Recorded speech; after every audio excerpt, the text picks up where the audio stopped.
My name is Josh. I'm the head brewer here at Lawless Brewing Company in North Hollywood, California. I'm here with my buddy Spencer from Hollywood Distillery, and we're doing a collaboration today. When we opened the Hollywood Distillery, the first place we thought of to do a collaboration was here at Lawless Brewing. So we brought some of our barrels here, and we're going to be doing An Imperial Stout. So this is a classic combination of, a really, really strong dark beer aged in a bourbon barrel. You can't go wrong. It is the classic pairing of these two things together. These barrels previously aged bourbon for 7 to 8 years, and once you have used those for bourbon, you can't use them for whiskey again, but you can use them for beer. The Imperial Stout, it's just really, it has a thicker mouthfeel, higher alcohol percentage to begin with, roast and chocolate characters. It just holds up really nicely to the kind of the bite of the bourbon of that higher alcohol. Plus, when it's in the barrel, the beer will tend to breathe, which means it will go in and out of those wooden staves that make up the barrel, and you'll start to pick up these kind of vanilla and sort of woody characters too. And again, that just dovetails in so nicely with the flavor profiles already present in the Imperial Stout. It will probably age for, I would say, approximately 6 months. The goal, selfishly, is to roll this out for our 5-year anniversary in April. So Josh, we've never made beer before. What does this process look like? What can we expect? How does it all work? Well, let's go in the back and I'll show you. Good. So it all starts here.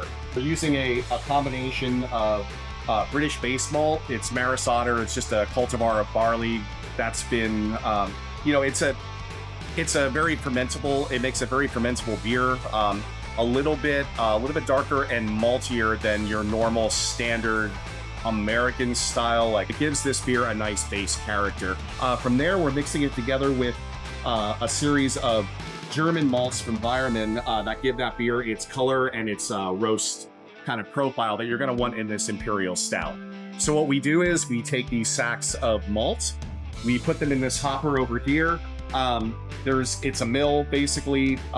It crushes that malt, but not crush it to like a flour, just cracks it open and then sends it on this white tube up here all the way into our hopper, which is our basically like a big storage vessel.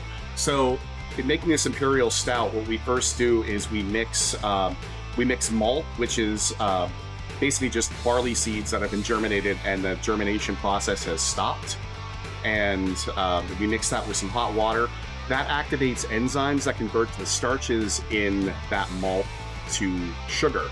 After we let that kind of rest for about an hour, afterwards, then we start to rinse those sugars that are in that malt. It's mixed with the hot water, goes into the boil kettle where it boils for 90 minutes or so.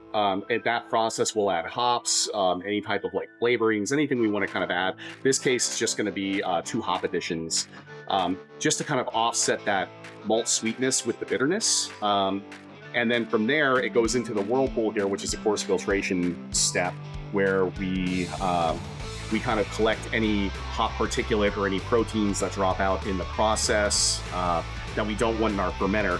And then from here, we drain that off. We do what's called a knockout, which is transferring our wort, which is unfermented beer, into one of our fermenters over here in the cellar. And we cool it off in the process too. From there, we will add our yeast where it officially becomes beer and start the fermentation process. And there we go. That's our first sample. Thank you, sir. Beautiful. I should have told you guys for whiskey. This is actually amazing to drink with a shot of whiskey in it because it's pure sugar at this point. It's like liquid gold.